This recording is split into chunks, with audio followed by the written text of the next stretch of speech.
Hi, hello. Ito nga pala si Boyang, small engine mechanic dito sa New Zealand. Meron sa akin nag-contact na taga-Australia, Kennard's Hire. Pangalan niya ay... So, may problema siya sa sa sa kanyang 2-man postal bore. Ngayon, yo! Do you really have any more filters? What? Vacuum filters? Vacuum filters. Yeah, we have. Uh, How many? just one. Thank you, bro. What is? Yeah. Just the older ones, Yeah, that's the easy one. That's for the food. yeah. Thank you, bro. How about that other one? Yeah, that one's all good. Yeah. I'll get that one out the way too, bro. Bro.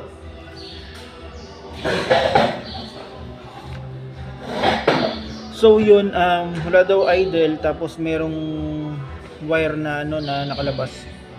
So tulungan natin. Tutulungan ko. Kasi napapanood niyo yung aking vlog dito sa Small Engine TV. Okay? Let's go. Pagano natin siya. Ito tatawagan ko.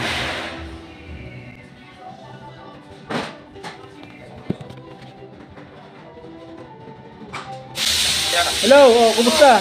Ano ba? Opo. Di ba talaga tunay mo pangalan? Pinatuloy ko pangalan eh. Ganda pa, pampabahay Anong problema doon sa 2-man postal board? Walang ideal, kuya. Walang idle. Tinotono yan meron yang agad. Oo. Walang idle, namamatay. Ibig sabihin yan ay napihit. Hindi yun namamatay. Tuloy-tuloy. Hindi, bukod pa dyan yung red wire na tinuturo mo kanina. Oo, bukod pa po, kuya. Kasi, pinaklas kasi ito ng acting si... Anong ginawa Hindi pa? naman nagawa. Wala naman tinanggal. Hindi pinakalaman ng karburador, hindi ganon. Yun ang hindi ko lang alam. Sige. Doon muna tayo sa anong gusto mo unahin, yung red wire o yan? Kasi yung red wire medyo madaming tanggalin. Yan naman kung walang idle, may mga may kailangan kang i-check. Possible putol ang clutch spring. Mas maraming gagawin diyan pag walang idle. Kasi wag muna tayong magja-jump do sa toto yung karburador. Ayan yung bago. Kasi dalawang switch niyan kaya yan bago. Bago to? Oo, bago yan. Yan pati ay alam ko ay nasa baba. Ba't yan ay nasa taas? Ito na dito eh. Yan ay nasa baba. Dito, nakita mo yung sa baba? Ito, ano to yung, di ba sa pagano? Hindi, parang yung switch nga yun, yung switch na hinawakan mo kanina. Ito? Ito yung sa throttle eh. Hindi yan, yung kabila. Yung kabila, ito yung switch off. Oh, switch off nga yan kasi dapat yan, alam ko, nasa kabila yan, nasa baba. Ano, dito na ilagay eh. Hindi yan nilagay. Okay lang yan, sige, okay lang yan. Mas malawak yung branch mo Ito, kuya oh. Ay, ito, iba to kuya. Ito atong luma. Ito. May switch dito. Anong number niyan? 300 ba yan? Ito, di ko lang alam kung ano namin. Pero yung isa, BT350, ano yun eh. Kapit? Sige, doon muna tayo sa mamaya. Maraming check dyan kaya sa ano na yan, sa walang idle. Oo. Kasi kadalasan pag namamatay minsan clutch spring agad. Pero bago mo i-check yung kanyang tono sa karburador. Kasi bago yun natono na yun Siguro hindi naman yata pinakalaman yung karburador Hindi, kasi nagkaano lang to kuya. Ito kasi pinalitan lang niya ng ayaw kasi sumabay sa ikot. Okay. Ito nung una ayaw sumabay sa ikot. Tapos pinalitan lang yan. Lagyan niya ng bagong gasa. Grasa lang. Sige, baka kasi baka clutch spring putol na. Mahina kasi ang clutch spring niyan. Kasi sa sobrang power niya, yung clutch spring mahina naman. Sige, nag-crack to, housing, pinalitan lang ng bago. Nag-crack ang housing? Ito lang, yung sa complaint. Sa sobrang pagigpit yan. Baka. May sobrang higpit niya, kaya nga meron niyang ano, lock washer. Para pag lumapat na yun, hindi na yun basta-basta ano. Yan naman i-stopper, yung hinahawakan mo na yan. Mag-i-stop yan pag, oh. Sige, dun muna tayo sa red wire kasi marami rin tanggalin. Kagaya rin niya. Sige po, sige po. Sa red wire, tanggalin ko lang yung... Yung cover, yung sa red wire. Yan na ba yung red wire? Ito sa baba. Oh, sige. Tanggalin mo yung cover ng air filter. Nasa taas yung kulay itim, yung sa babaw. 19 yan, 19.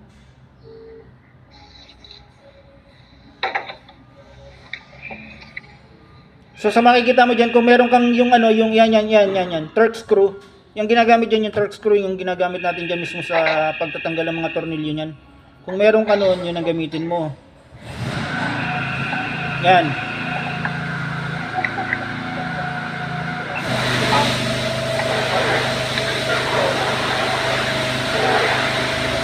Medyo maingay lang, talagang nasa katabi kong wash bay yan. Oh, sakto, natanggal lahat.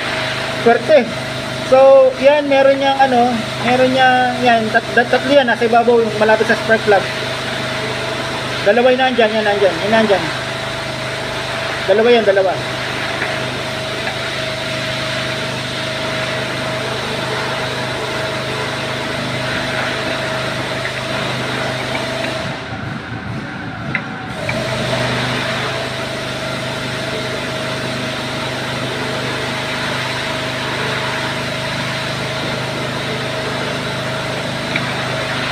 Tapos tanggalin mo yung spark plug cap. Hindi pa yung matatanggal. Tanggalin mo yung spark plug cap. Yan, tapos tanggalin mo yung isa pang tornilyo na yan. Hindi na, okay na yan. Kahit di mo na tanggalin. Yan lang yan. May isa pa. Nakatago.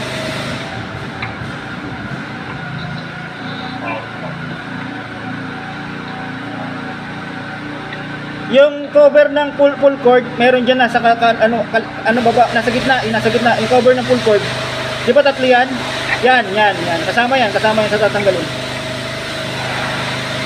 Kasi nakakabit yan sa cover na yan. Kasi pag hindi mo yan tinanggal, hindi mo matatanggal lahat yan. Yan lang, nag-iisang yan. Okay na yan. Tanggalin mo na yung tornilyo. Ng huli mong yan. Hindi kaya.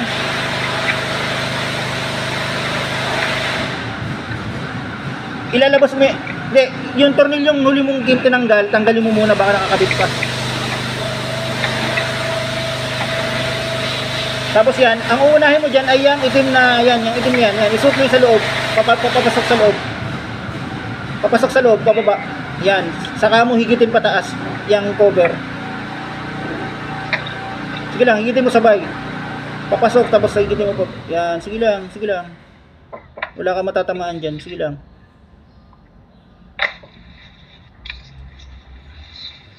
Sige, angat mo na yan. Okay na yan. Wala nang sasabit dyan.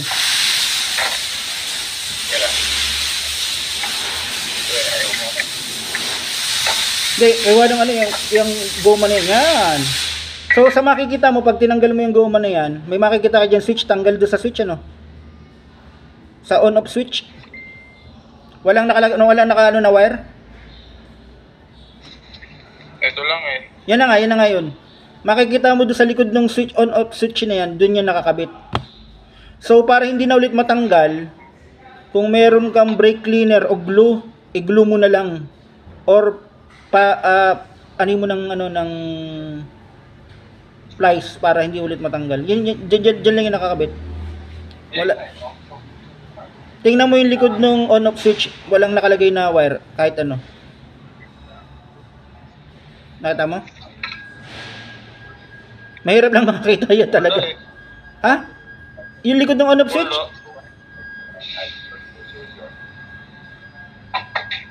Saan galing yung red wire na yun?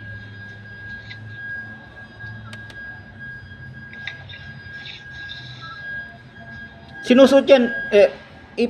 I-video mo nga sa akin para makita ko.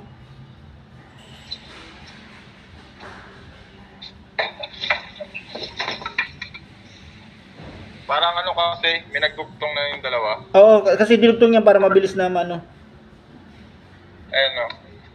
Di ba, yan, yung wire na yan.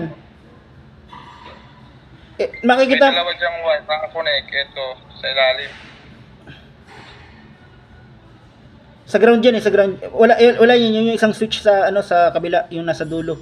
Itong switch nito, nakita mo tong switch mo sa kaliwa, yung nasa ibabaw ng, ng choke. Yung nasa ibabaw ng choke. Ito? Hindi, yung choke, nakita mo sa ibabaw ng choke? Yung nasa labas, yung nasa labas. Ito? Hindi yan. Ito. Itong nasa, ibaba mo muna yan, papakita ko sa'yo. Itong nasa kaliwa mo. Meron kang, di ba pag mag-start ka, chino-check mo muna. Yung nasa taas nun, yung switch. Labo yung video. Ito yung choke eh. Oh, yan yung choke. Yan nasa ibabaw na yan. Mayroon yung butas sa ibabaw, di ba? Makikita mo may butas sa ibabaw. Hindi yan. Yan, yung pulang handle na yan, na choke na yan. Nakikita mo yan? Turo mo nga sa akin, turo mo.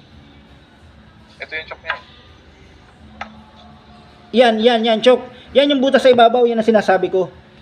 Nawawala yung switch. May switch dyan. Ito. Oo. May nawawala dyan switch. May nakita ka switch? Wala. Wala. Yan yung nawawala. Yan yung nawawala.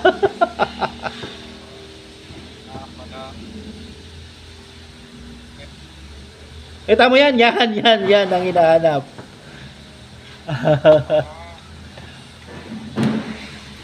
So, sige, nandito na din lang naman ako sa computer ko. Okay lang ba na isama ka sa vlog ko?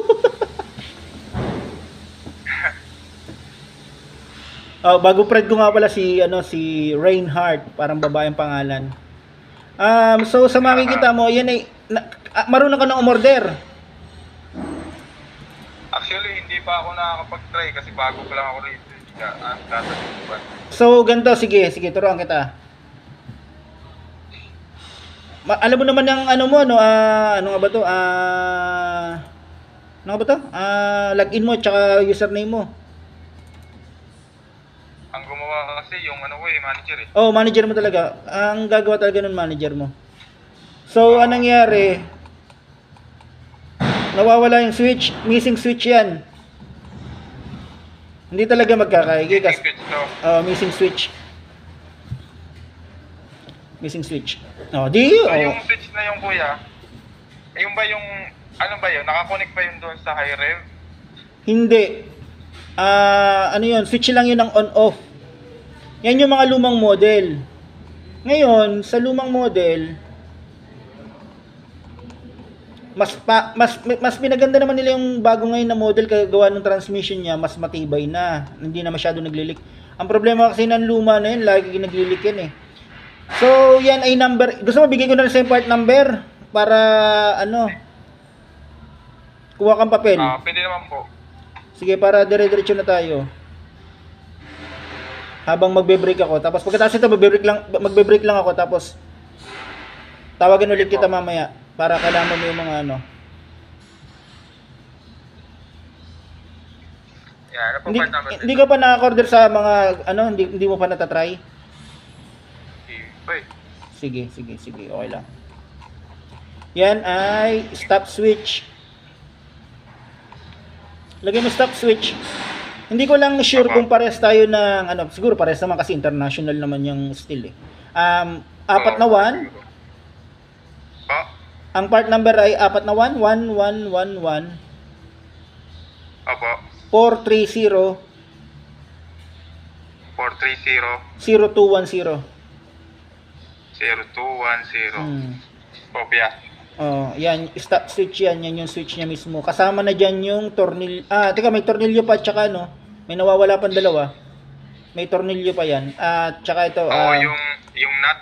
Nut at tsaka yung at tsaka yung on-off switch na pangalan. Ang tawag doon ay plate. Ito sa plate muna tayo kasunod. 4201. Lagay mo plate. Apo. 4201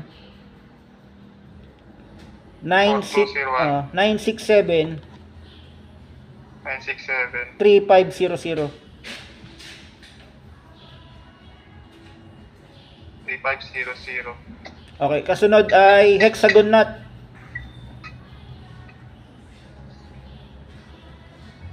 Hello?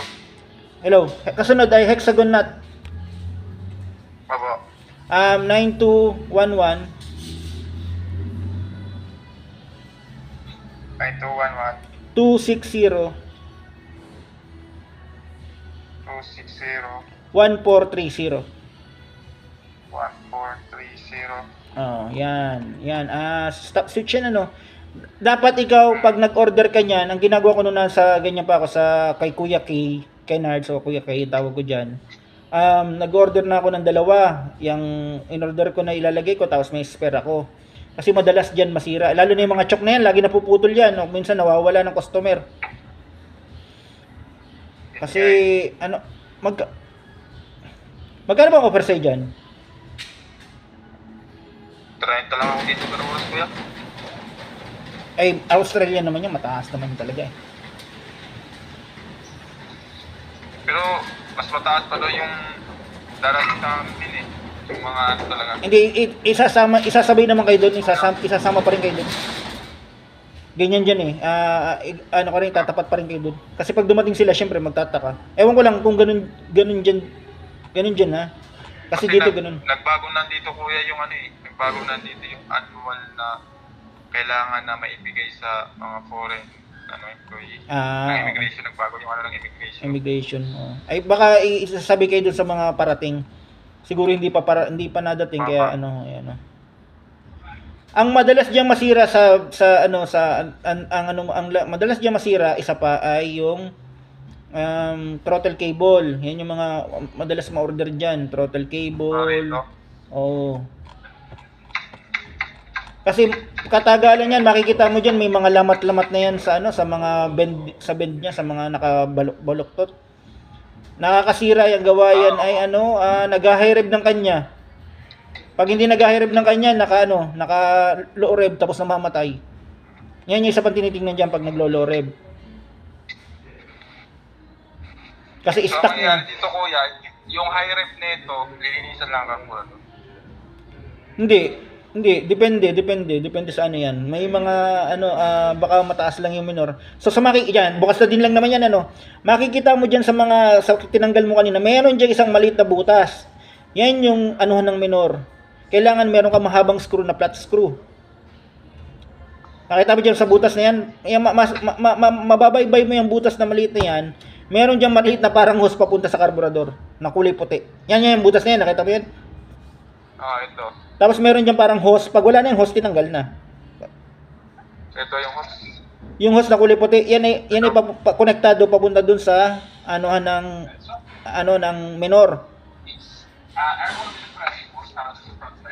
Tama, ayan yung puting hose na yan Kaya yung nilagyan ng hose para in case ng vibration, hindi siya nag-adjust ng kanya, naluwag o nahigpit. Kaya nilagyan nila yan ng hose na ganyan para naka-steady lang. Yan ang purpose niyan.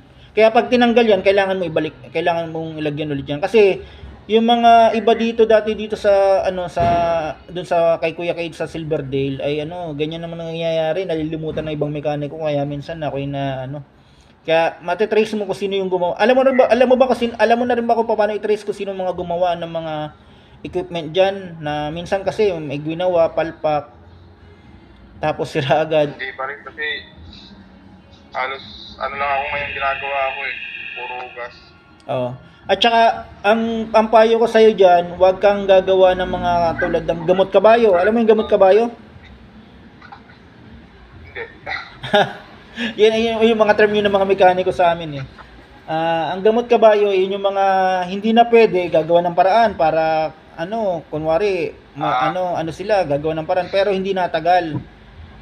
Di ba, mapapansin mo naman sa Australia, kasi alam mo sa Pilipinas, pag sinabing gamot kabayo, ay dito, palit agad. Kasi ayaw nila ng ano na time consuming. Yun nga eh. So yan, napakadali lang yan. Yan lang yun. Tapos yung sinulat mo, ipa-order mo sa MC mo kung alam niyang orderin sa Steel. Kasi mayroong website ang Steel dito kaya alam ko na agad yung mga orderin yan. Ano bang website ng Steel mo, kuya? Ano? Ano bang website ng Steel na tinitignan mo? 2BB 2BB yata yun. 2BB2. Nandito, teka lang. Website talaga ng Steel. May kanya-kanya tayong account doon. Tulad dito sa bagong company, may kanya-kanya kaming account. Kaya madali. Nandun na lahat. Ito ay 2BB. Basta ang nakakalam ng account lang yan ay MC 2IC manager. Pag binigay na sa iyo yung account ang account nyo, yan. Saka mo malalaman kasi nagsisimula yan sa nung ako nasa Silverdale at Steel, parang mga ganun. Tapos password nyo sa branch, ganun. May kanya-kanya yan kada branch. Hindi yan dito sa company namin, kami systematic kami nasa isang isang account. Kasi hindi kami nag-aanohan dito ng mga RNM. Kasi dito lahat kanya. Nasa isang system kami. Yun maganda. Ito kasing company ko kalaban ng Kennards dito na ito ang pinakamalaki kasi 70 branches to eh. Ito ang kalaban niya, number 1 dito. Kasi ayaw ako anong pangalan ng kumpanya mo? Hirepool. Hirepool. Hirepool. Hirepool. Meron din diyan, parang 5 branch lang yata diyan na nandiyan sa Australia. Mas marami diyan sa 70 something. Dami pala, no?